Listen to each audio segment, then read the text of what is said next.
बिस्मिल्लाहिर्रहमानिर्रहीम, अस्सलाम वालेकुम। विनर्स स्पोर्ट्स के साथ आपका मेज़बान शहजादा मोइन हाज़िर है। हम अपने प्रोग्राम में क्रिकेट, हॉकी, फुटबॉल और दीगर खेलों पर बात करते हैं और इसके साथ कोशिश करते हैं जो खेल ग्रास रूट लेवल पर खेले जाएँ उसको अपने प्रोग्राम में डिस्कस करें। पाकिस्तान और जनूबी अफ्रीकन वीमेंस टीम के दरमियान 3 T20 सीरीज़ का match national bank cricket ground में कराची में खेला गया, जहाँ पाकिस्तान ने क्लीन स्वीप करते हुए पहली दफ़ा जनूबी अफ्रीका के ख़िलाफ़ वीमेंस टीम के ख़िलाफ़ जो है कामयाबी समेटी और पाकिस्तान की तारीख में पहली दफ़ा पाकिस्तान T20 सीरीज़ जनूबी अफ्रीका के खिलाफ जीतने में कामयाब हुआ। दूसरी तरफ एशिया कप के मामला अब तक कुछ वेन्यूज़ के हवाले से क्लियर होते नज़र नहीं आते हैं। कुछ लम्हे पहले कुछ बयान आता है, कुछ लम्हे बाद कुछ और बयान आता हुआ दिखाई देता है।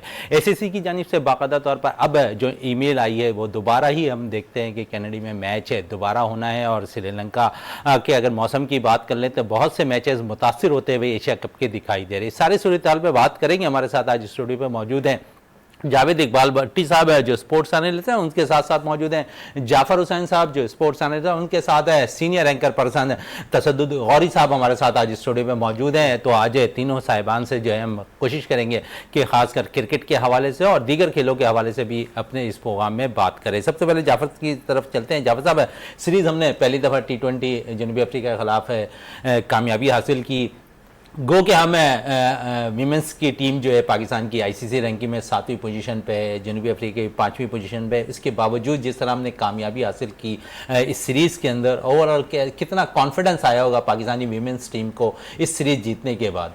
लेकिन देखें, बात यह है कि बहुत अच्छी सीरीज़ खेली गई है और T20 सीरीज़ में एक चीज़ वाज़े तौर पे दिखाई दी गई कि तीनों मैचेस में जो है ना 150 रन्स बने हैं और ये इत्तेफाक की बात है कि इत्तेफाक ही है, यही कहूँगा मैं। लेकिन एक अच्छी सीरीज़ हुई है।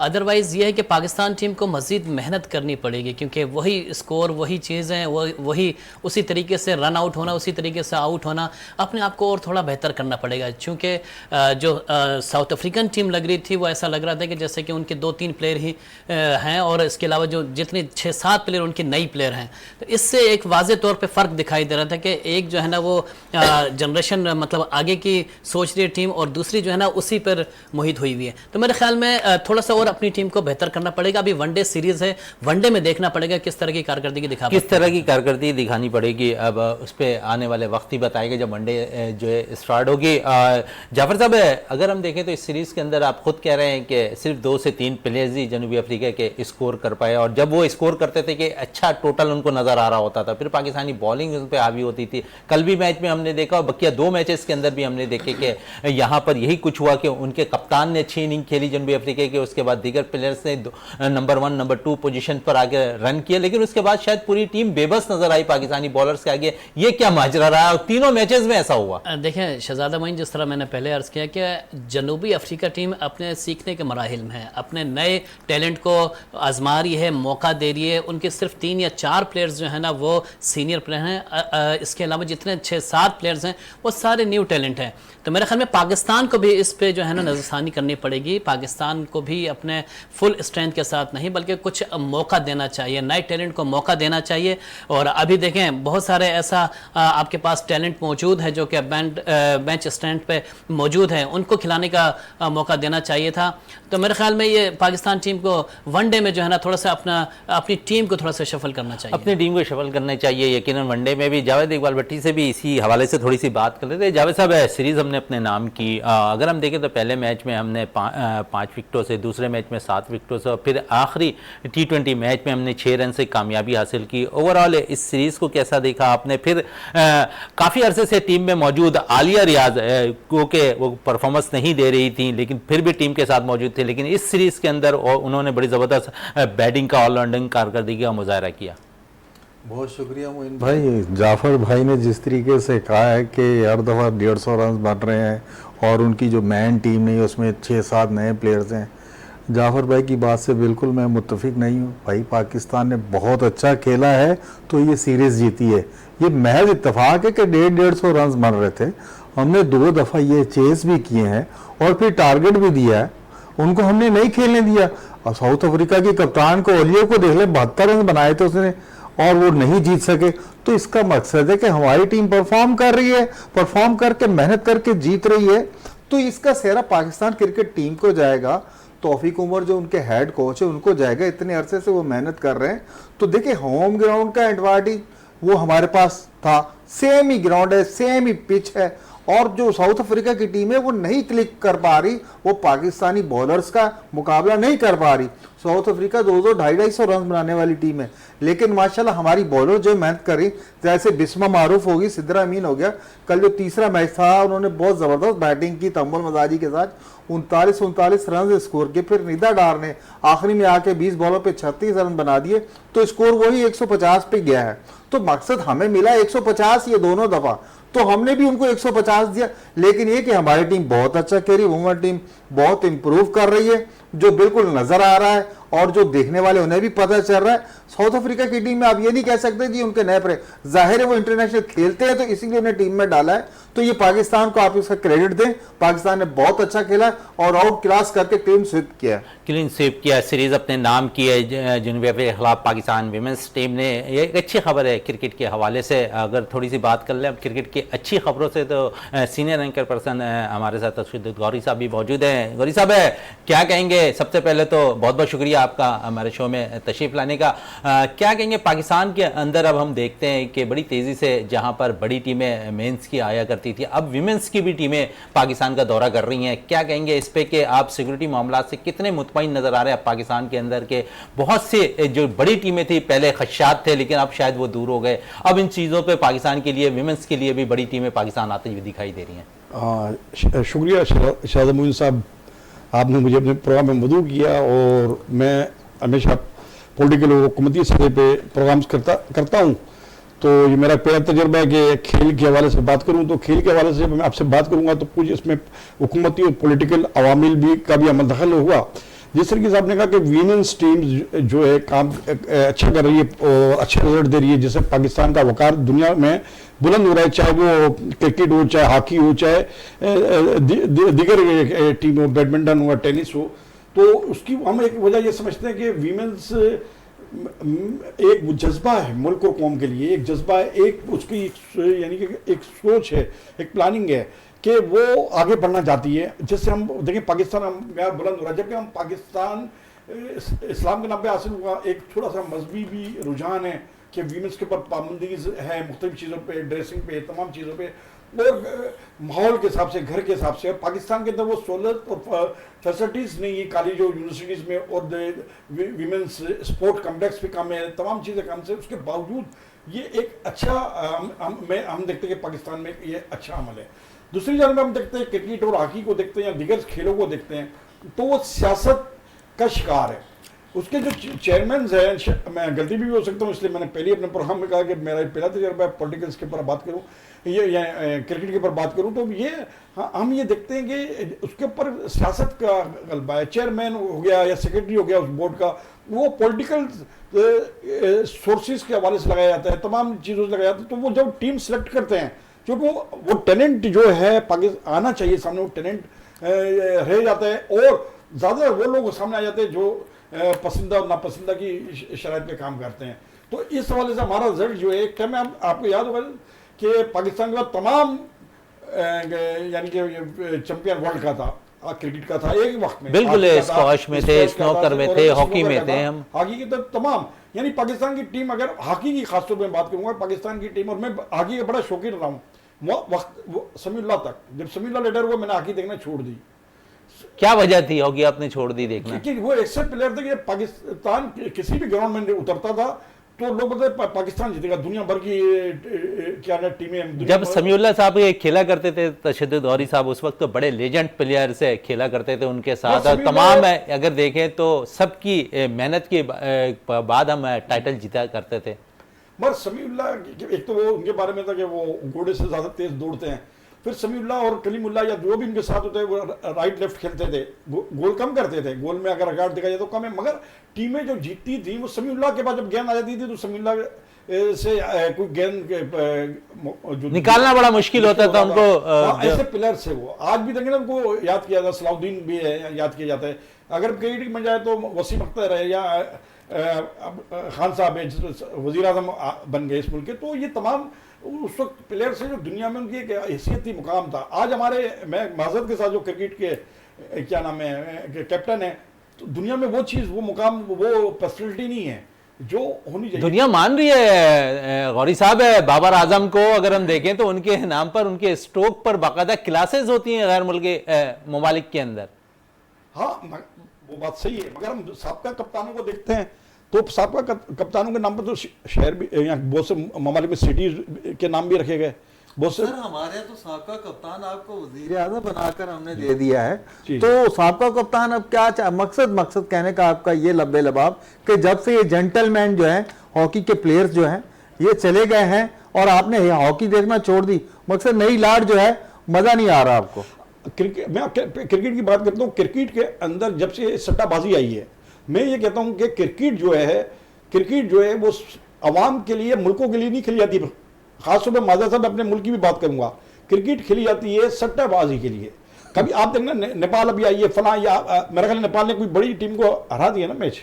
नहीं सर, हराया नहीं, क्वालिफाई कर आई है। बहुत अच्छी अच्छा, अब इसके पीछे ये सट्टाबाज जो दुनिया के अंदर जो सट्टा खेलते हैं, क्रिकेट जो है सट्टे का शिकार है। लेकिन तसदुक साहब बात यह है कि आप कह रहे हैं क्रिकेट सट्टे का शिकार है, लेकिन कोई चीज़ प्रूफ नहीं होती।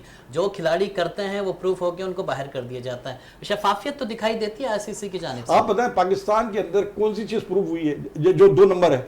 कोई चीज़ प्रूफ नहीं। अच्छा, फिर हम क्रिकेटरों का हम अगर आप देखें माली तौर के पर, अगर हम बॉक्सर को देखते हैं, मैंने खुद लिहारी से मैं पढ़ा हूँ, मैंने देखा कि बॉक्सिंग में वर्ल्ड चैंपियन थे, आज वो 400 नशे में और खाने को उनके पास नहीं है। बड़े बड़े बॉक्सर्स का मैं जो आदमी सतह पे लड़े उनका मैं नाम ले सकता हूँ।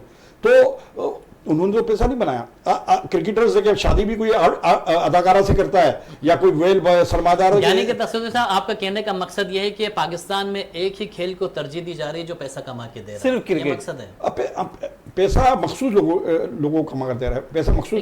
बोर्ड इतना हम ये कहते हैं कि वर्ल्ड में अगर सर वर्ल्ड कप के फाइनल में अगर या किसी भी फाइनल में अगर हम हार जाते हैं, बिल्कुल इस पे मजीद भी बात करेंगे। हार और जीत की बात अलग है, लेकिन थोड़ी सी बात हम एशिया कप के हवाले से कर लें। एसीसी के जो सदर हैं जीए शाह साहब, उनकी मनमानियों के साथ ही अगर हम देखें तो बाकायदा तौर पर कनाडा में सारे मैचेस एक दफ़ा फिर मुंतकिल हो गए। क्या कहेंगे, वहाँ की मौसम ऐसे हैं, फिर बहुत से मैचेस मुतासिर होंगे। जाफर साहब, अब क्या समझते हैं कि बड़ा मजाक नहीं बन गया है ये एशिया कप शायद इस दफ़ा? देखिए, पाकिस्तान की जगह हसाई हो रही है। उसका रीज़न ये है कि ये इवेंट पाकिस्तान का है। एशिया कप पाकिस्तान का था, पाकिस्तान में खेला जाना था।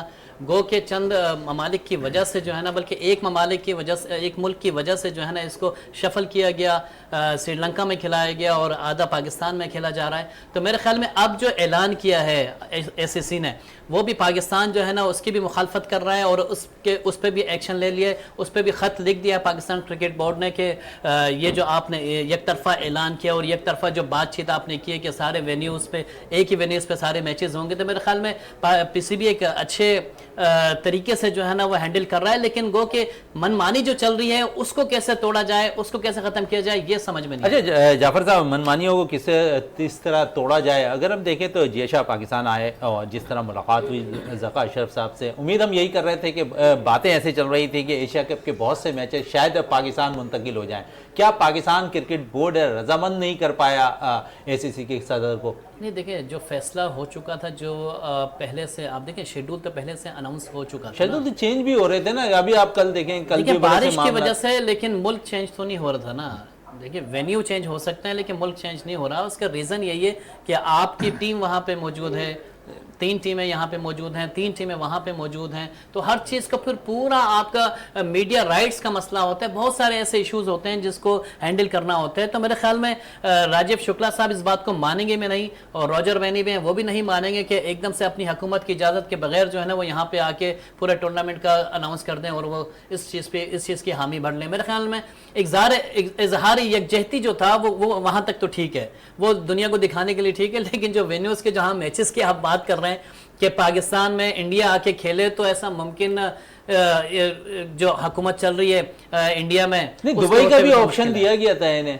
लेकिन दुबई का ऑप्शन दिया गया था, दम्बुला का ऑप्शन दिया गया था, लेकिन जो मनमानी की आपने बात की बिल्कुल वैसा ही हो रहा है। बीसीसीआई जो है ना वो इतनी मनमानी कर रहा है कि ना दम्बुला में खेलने को राजी हुआ, ना दुबई में खेलने को राजी हुआ, और वो श्रीलंका के कैंडी में, और वो भी उस जगह पे जहाँ पे बारिशें ज़्यादा होती हैं, और ख़ास तौर पे पाले किले में जो कि चारों तरफ से जो है ना वो घिरा हुआ है, और अक्सर वहाँ पे हर 2 घंटे बाद बारिशों का सिलसिला होता है इस मौके पे। तो उसमें मेरे ख्याल में वहाँ पे उनको खेलना था, और शायद वो यही चाह रहे थे कि एससीसी जो है ना वो एशिया कप सही तौर से करवा ना सके, क्योंकि इफेक्टिव होता वर्ल्ड कप। अब वर्ल्ड कप वो चाह रहे हैं कि हमारा बड़ा अच्छा, और आपने अभी देखा भी होगा जिस तरह के पाकिस्तान और इंडिया के मैच के हवाले से टिकटें फरोख्त हो रही हैं, कितने ब्लैक में टिकटें फरोख्त हो रही हैं, जिस तरीके से अहमदाबाद में खेला जाना है, तो वह अपने टूर्नामेंट को जो है ना अच्छा करने की वजह से जो है ना वह एससीसी पे और एशिया कप को जो है ना नाकाम करने की कोशिश कर रहे हैं। जावेद इकबाल भट्टी साहब काफ़ी नज़र रखते हैं इस मामलात पे, तो इनसे भी बात कर लें, क्योंकि इन्होंने कल भी बहुत सी चीज़ें अपने शो में हमारे पास यहाँ कही हैं। जावेद साहब क्या कहेंगे, मामलात किस रुख बैठेंगे कि अगर बारिशें मुसलसल होती रहीं तो शायद एशिया कप तो बहुत ज़्यादा मुतासिर हो सकता है कि फाइनल भी ना हो। मोइन भाई, जिस तरीके से जाफर भाई ने आखिरी कमेंट किए हैं कि इंडिया का जो बोर्ड है वो चाह ही नहीं रहा है कि एशिया कप कंप्लीट हो और फाइनल हो, और वो सबसे ज़्यादा जो मसला चल रहा है कि पाकिस्तान और इंडिया इन दोनों का मैच कोई भी ऐसा ना हो जिसका रिजल्ट आए। मैंने आपको कल भी कहा था कि इंडिया की हत्तुल इम्कान यही कोशिश है।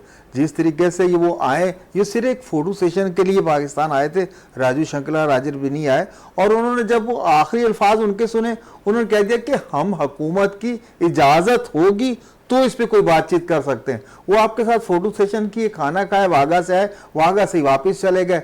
लेकिन जो असल मसला उनका वही है कि वो नहीं चाहते कि पाकिस्तान से हार के वर्ल्ड कप में जो हमने पहला मैच पाकिस्तान के खिलाफ खेलना है, तो उनके ऊपर जो डबल प्रेशर होगा वो उस प्रेशर से निकलना चाह रहा है इंडियन क्रिकेट बोर्ड। वो चाह नहीं रहा पाकिस्तान से, चाहे वो राउंड का मैच हो, सुपर 4 का मैच हो या हम फाइनल खेलें, वो चाह नहीं रहा है कि पाकिस्तान से हम मैच हो और पाकिस्तान हमें हारा है और हराने के बाद हम वर्ल्ड कप में इनका सामना करें। अगर वर्ल्ड कप में हमारा सामना करना पड़ा, और एक तो पाकिस्तान टीम तगड़ी, ऊपर से जो उनकी अरबों आवाम है उसका प्रेशर होगा कि मैच जीत कर दें, तो वो नहीं सहल पाएंगे। लिहाजा इंडियन क्रिकेट बोर्ड इस तरीके से मदद कर रहा है। इंडियन क्रिकेट बोर्ड है शायद इस तरह मदद करती हुई नजर आ रही है कि हार का शायद खौफ जावेद इकबाल भट्टी साहब कह रहे हैं। गौरी साहब से मजीद बात कर लेते हैं। गौरी साहब, है पाकिस्तान इंडिया का मैच है, अगर हम देखें तो 14 तारीख को अहमदाबाद में खेला जाना है। क्या कहेंगे इस मैच से के हवाले से? वर्ल्ड कप का बड़ा इंपॉर्टेंट मैच भी होगा, और फिर जावेद साहब भी अभी कह रहे हैं, जाफर साहब भी कह रहे हैं, बड़ी इंपॉर्टेंट मैच के साथ साथ हम देखते हैं कि शायकीन का जोश और खरोश भी ग्राउंड में होगा। बहुत सी चीज़ें हमने देखा कि इंडियन को शायद हार भी बर्दाश्त नहीं होती उनके कौम को, और बहुत सी चीज़ें हमने पिछले दफ़ा भी देखा कि स्टेडियम पे जलाओ घिराओ भी होता हुआ नजर आया। क्या आप समझ रहे हैं कि ऐसा कुछ होने के बावजूद क्रिकेट भारत में हो रही है, पाकिस्तान और इंडिया का मैच वहाँ होगा? भट्टी साहब ने जिस तरीके से बात की कि फोटो सेशन के लिए भारतीय टीम सिर्फ पाकिस्तान वागा के रास्ते आई, ठीक है।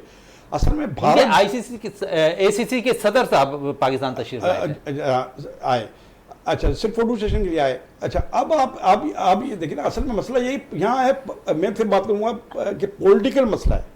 ये मसला मैचेस का नहीं, ये सियासी मसला है कि भारत एक अपने को समझता है, और समझता क्या है, हकीकत भी है कि वो ताकत है दुनिया की, बड़े ममालिक में शुमार होता है, ताकत रखता है। सर पैसा आईसीसी में उनका शायद पैसा बोलता है, जिसके बाई से जो वो सारे मामला अपने मनवा लेते हैं। नहीं, पैसा तो बोलता है, मगर हमारी पाकिस्तान गवर्नमेंट की पॉलिसी जो है ना वो कमजोर है। वो भारत के आगे सरेंडर कर जाती है, चाहे वो खेल का मैदान हो चाहे दिगर मैदान। आप समझते हैं कि अगर एशिया कप में भारतीय टीम ने इनकार किया था पाकिस्तान आने से, तो पाकिस्तान टीम भी जो है वर्ल्ड कप में भारत जाने से इनकार करती? मैं भी यही कहने वाला शराज साहब, यही कहने वाला था कि पाकिस्तान के जो हुक्मरान है, टीम का मसला नहीं है ना, भारतीय टीम का। जब भारतीय टीम के जो करता रहता था, उन्होंने कहा कि हम भारत गवर्नमेंट के बगैर हम बात नहीं कर सकते। उनका सही मौक़िफ़ था, सही बात की उन्होंने। मगर पाकिस्तान का जो है ये स्टैंड होना चाहिए कि जब अगर हमारे साथ ये तोहिनामाज रवैया इख्तियार करता है भारत, कि हमारे साथ खेलने को तैयार नहीं है, हमारे साथ आने को तैयार नहीं है, हम एक खुशफहमी में ये बात करते हैं कि नहीं, वो डर की वजह से, डर नहीं है, डर की वजह से वो नहीं है, वो हमें इस काबिल ही नहीं समझता कि क्या नाम है, जो अफगानिस्तान अब नेपाल को समझता हो तो ये पाकिस्तान हुकूमत का फर्ज बनता है कि अगर जिस तरीके से अभी आगे मैच भारत में होना है पाकिस्तान और इंडिया का, तो वो तो वो पाकिस्तान की लाजमी टीम में दबाव का शिकार होगी कि लाखों लोग उसके क्या नाम है तमाशबीन जो होंगे, शायकीन जो होंगे और शिद्दत पसंद जो भारतीय हैं, जैसा आपने कहा कि गिराव जला भी हुआ है, तो एक टेंशन का माहौल होता है। वहाँ पाकिस्तान को जीतना नामुमकिन में से भी आता है। एक चीज़ तो ये, नंबर 2 ये है कि पाकिस्तान को स्टैंड लेना चाहिए कि भैया भारत अगर इस तरीके से करता तो वो भी स्टैंड है, मगर उनको पता है कि हम बाहर हो जाएंगे, हमारी team world cup Asia team से बाहर हो जाएगी, क्योंकि लोग ताकतवर के साथ होते हैं। तो हमें अभी ऐसी बात नहीं है। असल में देखें ना, पाकिस्तान क्रिकेट में अपना एक वजूद रखता है पूरी दुनिया में, उन ममालिक के, हालांकि पाकिस्तान के बगैर मैं कहता हूँ कि वर्ल्ड कप मुकम्मल ही नहीं हो सकता, क्योंकि पाकिस्तान इस टाइम आपका नंबर 1 खिलाड़ी इसमें मौजूद है, पाकिस्तान नंबर 1 टीम है आईसीसी की रैंकिंग की। तो मेरे ख्याल में पाकिस्तान जब तक वर्ल्ड कप में नहीं होगा तो उसका कोई वजूद नहीं बनेगा। और आप देखें रेवेन्यू कितना कमाते हैं वो पाकिस्तान और इंडिया के मैच से। जब पाकिस्तान और इंडिया के मैच से रेवेन्यू कमाया जा रहा है तो इट्स मीन कि इनका मैचेस लाजमी होना है। अब आप ही के मुल्क के जो है ना, पाकिस्तान के वज़ीर ख़ारजा, साबिक वज़ीर ख़ारजा जो जाते हैं और उनसे बात करके आ जाते हैं, और सिक्योरिटी के तौर पे आपने देखा होगा अभी पिछले दिनों गए थे कि पाकिस्तान को फिर उन्होंने इजाज़त दी है कि वहाँ जाके क्रिकेट खेल सकते हैं। तो ये सारे मामला गवर्नमेंट, पाकिस्तान की गवर्नमेंट सतह पे तो हो गए हैं, लेकिन जो बात आप कर रहे हैं कि यहाँ पे पाकिस्तान बहुत पीछे रह गया और पाकिस्तान आगे नहीं जा सकता, ऐसा मुमकिन है नहीं। अब वो शाना बिशाना चल रहा है। वो एक अलग बात है कि इंडिया चांद पे पहुंच गया, लेकिन हम भी इंशाल्लाह 8-10 सालों में चांद पे पहुंच जाएंगे। नहीं, एक चीज़ ये है सर जाफर साहब, एक चीज़ ये है कि हम पाकिस्तान में दुनिया में एक तासुर दिया गया है कि पाकिस्तान जो है ये एक टेररिस्ट मुल्क है, पाकिस्तान में दहशतगर्दी, ये तमाम चीज़ें। जब यहाँ मैचेस होते हैं पाकिस्तान के किसी भी शहर में, एक तो अवाम को बड़ी परेशानी का सामना करना पड़ता है, और आए दिन पूरा आधे से ज़्यादा शहर जो है क्या नाम है सील कर दिया जाता है, बंद कर दिया जाता है, और बदतर बंद गाड़ियों के अंदर टीमों को पहुँचाया जाता है। ये भी एक इमेज गलत है, दुनिया में ऐसा है कहीं पर नहीं होता, हम नहीं देखते। देखें बिल्कुल, और ये हमारी गवर्नमेंट खुद भी करती है। मैं गवर्नमेंट पे भी तंगी करो, चाहे कोई भी गवर्नमेंट हो, कि इतने इंतजाम करने की, इतने सिक्योरिटी फराम करने की हमला होने जा रहा है टीमों के ऊपर, क्या हो रहा है? तो हम ये साबित कर रहे हैं कि रीजन तो होता है ना, जिनके दुश्मन जो है ना वो हमसाए हो ना, तो फिर तो अपने आप को बेहतर करने के लिए और अपनी हिफाजत करने के लिए ये चीज़ें तो आपको करनी पड़ती हैं। और आप देख सकते हैं कि 7-8 साल से तो बहुत अच्छा माहौल है पाकिस्तान में, टीमें भी आ रही हैं, ऑस्ट्रेलिया होके गई है, इंग्लैंड होके गई है, न्यूजीलैंड होके गई है। तो क्रिकेट के लिहाज से तो पाकिस्तान एक बहुत अच्छा मुल्क बन गया। अभी आपके सामने जनूबी अफ्रीका की टीम यहाँ पर मौजूद है खवातीन की। आप कितना अच्छा आप बात कर रहे हैं कि सिक्योरिटी के लिहाज से देखें, अभी जो स्टेडियम है हमारा वो है शहर के दरमियान में बिल्कुल, जिसकी वजह से चारों इतराफ के रोड जो है अगर वो बंद होते हैं, ये शायकीन आते हैं, तो उनकी वजह से और तरक्याती काम भी चल रहे हैं। नहीं, पहले भी होते थे मैचेस, आज से 15 साल, 20 साल, 50, 30 साल सर आबादी इतनी नहीं थी, आबादी बढ़ गई ना। वारी साहब, पहले आबादी नहीं थी, अब माशाल्लाह 3 करोड़ से जायद की आबादी होगी, तो ये सारे मसाइल आते हैं। इंडिया में से ज्यादा आबादी है सर शहरों की, लेकिन सर उधर भी यही प्रॉब्लम है। हमारे यहाँ कोई उधर को खास नहीं है, उधर भी ऐसा ही है। और हमारे यहाँ आपको पता है सिर्फ रोड से आ जा रही टीमें, और जो गैर मुल्की प्लेयर्स हैं वो ईसाइयों में जा रहे हैं, बाजारों में शिरकत कर रहे हैं, ईसाइयों में जा रहे हैं, बाजारों में घूम रहे हैं, इस पे भी बात हो रही है। हमारे बात कर ले हम ट्रॉफी के हवाले से, तो वर्ल्ड कप है बाकायदा तौर पर 5 अक्टूबर से इंडिया में शुरू होना है, जिसकी ट्रॉफी पाकिस्तान के लिए पाकिस्तान पहुंच चुकी है। लाहौर 3 रोज़ तक पाकिस्तान में ट्रॉफी मुख्तलिफ शहरों में जाकर घूमती नज़र आएगी। जाफर साहब क्या कहेंगे इस ट्रॉफी के हवाले से? देखिए, वर्ल्ड कप की ट्रॉफ़ी होती है और ये तो तकरीबन 100 दिन पूरे मुकम्मल करती है, और उसके बाद जो है ना उस वेन्यू पे पहुंचते हैं जहाँ पे वर्ल्ड कप हो रहा होता है। तो मेरे ख्याल में एक पूरे दुनिया को दिखाया जाता है कि ये एक अच्छा जस्टर है। खेल जो है ना वो सियासत से हट कर रहे हैं, जिस तरह सद्दीक साहब बात कर रहे हैं वो सियासत से हट करें। खेल जो है ना वो अपने मुल्क का एक तरह से आपका सिपाही होता है, वो अपने रिप्रेजेंट कर रहा होता है अपने मुल्क को दूसरे मुल्क में। तो मेरे ख्याल में ट्रॉफ़ी भी वही चीज़ है कि पूरे दुनिया में उजागर हो रही है और वर्ल्ड कप खेला जाएगा। मेरे ख्याल में इंडिया में जो वर्ल्ड कप खेला जा रहा है एक अच्छा इवेंट होगा, क्योंकि 2011 में भी बड़ा अच्छा इवेंट हुआ था, जो क्योंकि मैचेस बड़े अच्छे हुए थे। उसमें ये देखें कि पाकिस्तान उसमें बेस्ट था, सेमीफाइनल में भी आया था, लेकिन वही बातें थोड़ी सी एडवांटेज हासिल हो जाता है होम टीम को, तो इस वजह से पाकिस्तान फाइनल। चले, होम टीम को एडवांटेज होता है इस वक्त। अगर श्रीलंका में देखा जाए तो शायद एशिया कप की मेज़बानी श्रीलंका ही करता हुआ नजर आ रहा है। 9 मैचेस वहाँ पर होने और आज अफगानिस्तान और श्रीलंका के दरमियान मैच खेला जा रहा है। श्रीलंका ने टॉस जीता और 291 रन स्कोर किए हैं। इस मैच के हवाले से भी जाफर साहब से बात कर लेते हैं। जाफर साहब क्या कहेंगे, 291 स्कोर कर दिए हैं श्रीलंका ने, मुझे 292 का टारगेट दिया है अफगानिस्तान को। बिल्कुल मुझे तशवीश हो रही है अफगानिस्तान पे। पाकिस्तान ने जब से क्लीन स्वीप किया अफगानिस्तान को, उसके बाद से अफगानिस्तान टीम बैठ गई है, उठ ही नहीं पा रही। उससे पहले आप देखें कितना जुनून होता था, कितना जज्बा होता था। अब आप देख लें कि बिल्कुल ही जो है ना, वो पहले बांग्लादेश से हार गए, अब श्रीलंका के खिलाफ इतना 291 स्कोर बनवा दिया उन्होंने। तो मुझे ऐसा लग रहा है कि जो अफगानिस्तान की टीम है, प्रेशर के अलावा कप्तानी का कुछ झोल उसमें दिखाई दे रहा है। कुछ प्लेयर्स की परफॉर्मेंस उस तरह की नहीं रही। राशिद की देखें, बड़ी उम्मीदें थी राशिद से, लेकिन नबी अच्छी बॉल कर रहा था। देखिए नबी तो खैर सेकंड में आते हैं, राशिद उनका मैन बॉलर है, उनका जो नंबर 1 बॉलर है आईसीसी, बल्कि पाकिस्तान आईसीसी रैंकिंग में भी उनका बड़ा अच्छा नंबर है। तो मेरे ख्याल में अगर वो राशिद खान उस टीम में है तो, और वो विकेट नहीं ले पा रहा, और श्रीलंका जैसी कंडीशन पे, ये एक ताज्जुब की बात है कि क्या उनके अंदर भी इसी तरह के मसाइल हैं जो कि पाकिस्तान टीम में होते हैं? क्या उनके अंदर भी, क्योंकि नबी जब कप्तान था राशिद की विकेटें हो रही थी, नबी की कप्तानी में जो है ना, नबी खुद बहुत अच्छी बैटिंग कर रहे थे, क्या दरारें पड़ी भी हैं अफगानिस्तान टीम में? ये बहुत सारे ऐसे सवाल हैं जो, चले सवालात तो हैं अपनी जगह। अफगान बैटिंग भी कुछ कम नहीं है, उनके बैटर्स भी अच्छे हैं अफगान के। क्या समझते हैं कि इस टारगेट को चेस करती हुई अफगान टीम नज़र आ रही है श्रीलंकन स्पिनर्स के सामने? देखिए स्पिनर्स के अलावा जो श्रीलंकन का जो स्क्वाड है वो 4 से 6 लड़के बड़े नए हैं, और वो उनका नया अंदाज हमें दिखाई दे रहा है जो कि आज से कोई 8 साल 10 साल पहले दिखाई देता था। मलंगे का सूरत में स्पिनर्स बड़े अच्छे हैं, इसके अलावा फास्ट बॉलिंग इनकी बड़ी अच्छी जा रही है। तो श्रीलंका की होम कंडीशन है, उनको ज़्यादा फ़ायदा हो गया बजाय कि अफगानिस्तान को। मेरे ख्याल में अफगानिस्तान स्ट्रगल करती हुई दिखाई देगी 291 रन बनाने में, उसको मुश्किल। बिल्कुल 292 रन का टारगेट है दिया है श्रीलंका ने अफगानिस्तान को मैच जीतने के। जावेद इकबाल भट्टी साहब क्या कहेंगे इस मैच के हवाले से? जाफर साहब तो कह रहे हैं कि शायद प्रेशर हैंडल नहीं कर पा रही है अफगानिस्तान के खिलाफ, जो पाकिस्तान से सीरीज़ है, उन्होंने पाकिस्तान ने जो क्लीन स्वीप किया है अफगानिस्तान को।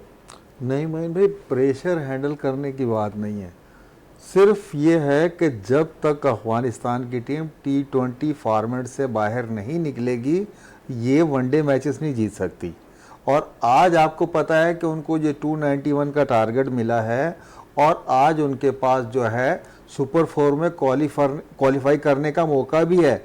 अगर उन्होंने 30 से 32 ओवर में ये स्कोर चेस कर लिया तो ये सुपर 4 में चले जाएगी, और श्रीलंका को जगह खाली करनी पड़ेगी सुपर 4 में। आज का मैच जो है डू एंड डाई है अफगानिस्तान के लिए। आज इनके पास जितने भी नश्तर हैं वो T20 वाला गेम खेलकर आपको नजर आएगा अफगानिस्तान आज चेस पे जाएगा। और अगर गुरबाज खड़ा हो जाता है और उसके पास आपको होता है इब्राहिम भी फॉर्म में चल रहा है, जरदान भी चल रहा है, और उनका शाहिदी कप्तान भी चल रहा है, और राशिद भी, तो आज मुझे ये लग रहा है कि वो ऑल आउट जाएंगे इस टूर्नामेंट में रहने के लिए। श्रीलंका के खिलाफ अगर वो जीत जाते हैं, जो टारगेट उनको मिला है तकरीबन 32 से 33 ओवर में, अगर उन्होंने ये पिक कर लिया टारगेट, तो वो आपको सुपर 4 में नजर आएंगे। सुपर 4 में नजर आ रहे हैं। बड़ा अहम नुक्ता जाफर साहब ने कहा कि प्रेशर के हवाले से मैं आपसे बात कर रहा था कि प्रेशर अब तक शायद नहीं निकल पाई है अफगानिस्तान की टीम। प्रेशर तो मोइन भाई देखें, हमने तो क्लीन स्वीप कर दिया, तो हमने जो अपना काम तक कर लिया, सिर्फ उनके लिए प्रेशर नहीं, मैं सिर्फ ये कहूंगा वो जितना जोर पाकिस्तान को हराने के लिए लगाते हैं ना, अगर आधा जोर दूसरी टीमों के खिलाफ लगाए ना तो मैच जीत सकते हैं। जो पता नहीं हमारे साथ पाकिस्तान के साथ उनका क्या प्रॉब्लम है, हमारे साथ बहुत टफ टाइम रहते हैं, अच्छे मैचेस होते हैं, हम कह रहे हैं कि बहुत अच्छी क्रिकेट होती है इन दोनों मुल्कों की तरफ, लेकिन वही कि भाई जो दूसरी टीमें आपके साथ कह रही है उधर भी वही जज्बा वही जोश लेकर आए तो आपको रिजल्ट मिलेगा।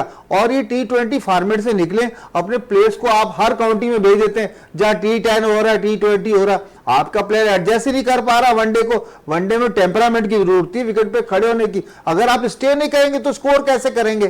तो यही उनके ऊपर ये प्रेशर नहीं है, असल मसला ये को जब तक T20 फॉर्मेट से बाहर नहीं आएंगे, अपने आप को वनडे में नहीं डालेंगे तो रिजल्ट नहीं आ सकता। रिजल्ट नहीं आ सकता। बात कर ले थोड़ी सी जाफर हुसैन से। जनूबी अफ्रीका ने अपने 15 रुकनी स्क्वाड का वर्ल्ड कप के लिए ऐलान कर दिया है। जाफर साहब क्या कहेंगे इस स्क्वाड के हवाले से, और ख़ासकर तबरेज़ शमशी टीम में शामिल है, फिर डेविड मिलर भी इस टीम में मौजूद हैं। ओवरऑल इस जनूबी अफ्रीका को कैसे देख रहे हैं? एशियन ममालिक के अंदर इन्हें ये वर्ल्ड कप खेलना है और इंडिया में जब ये मैचेस होंगे, तो क्योंकि अगर माजी में हम देख लें तो इंडिया ने लास्ट टाइम जो है जनूबी अफ्रीका को होम सीरीज़ में हराया। देखिए बात यह है कि हर टीम जो है ना वो डेट पूरी हो रही है, हर टीम ने अनाउंस करना है। पाकिस्तान ने जो है ना वो एशिया कप के बाद सोच रहा है कि एशिया कप के बाद अनाउंस करे, और अगर मुतबादिल के तौर पे कोई खिलाड़ी चेंज भी करना पड़ा तो मेरे ख्याल में टाइम है अभी 28 सितंबर तक का। तो जिस तरह साउथ अफ्रीका ने अपने स्पिनर्स को एक दफ़ा दोबारा शामिल किया है टीम में, तो इसी तरह जितनी टीमें हैं वो भी यही कोशिश करेंगी कि स्पिनर्स पे जाएं वो, क्योंकि आपको मालूम है कि भारत की जितनी विकेटें होती हैं वो ज़्यादातर स्पिनर्स को सपोर्ट करती हैं। आप जितने मैचेस उठा के देख लें, लास्ट वर्ल्ड कप उठा के देख लें, तो उसमें भी यही सारी चीज़ें थी। लेकिन पाकिस्तान किस स्ट्रेंथ से जाता है, किस तरीके से टीम को सेलेक्ट करता है, ये बड़ा सवाल बड़ा इंपॉर्टेंट है क्योंकि आपने पाकिस्तान सिलेक्शन के हवाले से बात की। एशिया कप में अगर देखें तो मुकम्मल रिदम के साथ पाकिस्तानी टीम के लिए डग आउट पे देख लें तो बड़े अच्छे बैटर्स, बॉलर्स और स्पिनर्स मौजूद हैं। बात हो रही है बहुत सी चीज़ों में, हम देख रहे हैं कि फ़हीम अशरफ का नाम आ रहा है कि शायद वो 15 रुकनी स्क्वाड से ड्रॉप कर दिया जाए, क्योंकि 15 रुकनी स्क्वाड का ऐलान होना है। और इस वक्त एशिया कप में देखें तो हमारे पास 17 रुकनी स्क्वाड है, एक रिजर्व पे में हमारे पास तैयब ताहिर बाहर मौजूद है रिजर्व पे। ओवरऑल कैसा देख रहे हैं, कौन सा प्लेयर ऐसा लग रहा है कि आपको ड्रॉप होता नज़र आ रहा है? एशिया कप की टीम मेरा ख्याल में बैलेंस टीम नज़र आ रही है जो वर्ल्ड कप के लिए जाएगी। देखिए बिल्कुल बैलेंस टीम है, खुद ही आपने कह दिया। मेरे ख्याल में फ़हीम अशरफ और अब्दुल्ला शफीक जो है ना उनको ये ड्रॉप करें, और इसके अलावा बाकी स्क्वाड वही 15 रुकनी स्क्वाड रहेगा। तो अभी ये चीज़ें पाइपलाइन में है। दूसरी बात यह कि इंज़मामुल हक ही बता सकते हैं कि किस तरीके से कौन सी टीम को और कौन से खिलाड़ी को इंक्लूड करना है, काफ़ी तजर्बा रखते हैं। बड़ा टाई की बात हो रही थी, बड़ी इंपॉर्टेंट बात आपने कही। सऊद शकील टीम के अंदर शायद नज़र आते हुए नज़र आ रहे हैं 15 रुकनी स्क्वाड पे, और टाई पे अगर बात करें तो अब्दुल्ला शफीक और इमामुल हक के दरमियान शायद टाई देख रहे हैं आप? देखिए टाई तो बहुत है। आप ये देखें कि ये अच्छी बात है कि पाकिस्तान का जो बेंच स्ट्रेंथ है वो बहुत मजबूत है। अब आप देख लें फ़हीम अशरफ को निकालने की बात हो रही है, अब्दुल्ला शफीक को, आप ये देखें सऊद शकील की बात कर रहे हैं आप। तो मेरे ख्याल में जो आप ये टाई की बात कर रहे हैं, इमामुल हक की वनडे रैंकिंग बहुत अच्छी है, वनडे में बड़ा अच्छा परफॉर्मेंस है उनकी। तो अब्दुल्ला शफीक अभी इतने ज़्यादा मैच्योर नहीं है, उनको अभी टाइम चाहिए। तैयब ताहिर रिजर्व में भी एशिया कप पे बाहर न्यू टैलेंट को ला नहीं सकते ना, वर्ल्ड कप में कैसे मौका देंगे? आपने ना कोई सीरीज़ खिलाई है, ना आपने कोई मौका दिया एशिया कप में, ना आपने कोई अफगानिस्तान के खिलाफ कोई मैचेस खिलवाए। तो मेरे ख्याल में अभी किसी नए को आजमाना बड़ा मुश्किल हो जाएगा, क्योंकि बड़ा इवेंट है, बड़ा मार्का है। तो आपको उन्हीं खिलाड़ियों को लेके जाना पड़ेगा जो कि तजर्बा भी रखते हो और जिन पे आपको भरोसा भी हो। तो कप्तान की ख्वाहिश यही होगी, सऊद शकील जिस तरह मिडिल ऑर्डर में आके बैटिंग करते हैं, अगर कोई खुदा न खास्ता चचा मियाँ, इफ्तिखार अहमद या फिर आगा की जगह कोई जगह बनती है, किसी मैच में इंजर्ड हो जाते हैं, कोई मसला होता है, तो सऊद शकील वहाँ पे शामिल हो सकते हैं। गौरी साहब आपका बहुत बहुत शुक्रिया, जाफ़र साहब आपका बहुत बहुत शुक्रिया, जावेद साहब आपका बहुत बहुत शुक्रिया। प्रोग्राम का अख्ताम करते हैं इस दुआ के साथ कि पाकिस्तान में खेल और खिलाड़ी तरक्की करते रहें और पाकिस्तान का सबसे लाली परचम दुनिया भर में रोशन है। इसी के साथ अपने मेज़बान शहजादा मोइन को इजाज़त दें, लेकिन जाते जाते HEC की जानिब से बाकायदा तौर पर बैडमिंटन का ट्रायल मुनक्किद किए जा रहे हैं NAD यूनिवर्सिटी जिम्नेजियम में, और वहाँ पर हमने एक छोटा सा पैकेज तैयार किया, वो पैकेज हम आपको दिखाते हैं। HSC के ज़ेर एहतमाम इकरा यूनिवर्सिटी और IBA सक्खर के तहत prime minister youth programme badminton boys and girls का आगाज़ हो गया। Talent and programme NAD university के जिम्नेजियम में बैडमिंटन के ओपन ट्रायल्स मुनक्किद हुए। ट्रायल्स के मौके पर पाकिस्तान नंबर 1 बैडमिंटन खिलाड़ी माहूर शहजाद और अली मेहदी भी मौजूद थे, जिन्होंने शटलकॉक को शॉट लगाकर ट्रायल्स का आगाज़ किया। ट्रायल्स के इस मौके पर HSC के director sport Javed Ali Memon, Iqra university के director sport doctor Shahrajul Hasan Mohani, Sukkur IBA के Asad Hussain Sheikh, sir Syed university sports director Mubashir Mukhtar भी मौजूद थे। Prime minister youth badminton boys and girls trial में स्कूल, कॉलेज और यूनिवर्सिटीज़ के बॉयज़ एंड गर्ल्स खिलाड़ियों ने बड़ी तादाद में हिस्सा लिया। Talent and program age category में अंडर 15 से अंडर 25 तक खिलाड़ियों को ट्रायल देने का मौका फराहम किया जा रहा है। शहजादा मोइन, वीनस टीवी, कराची।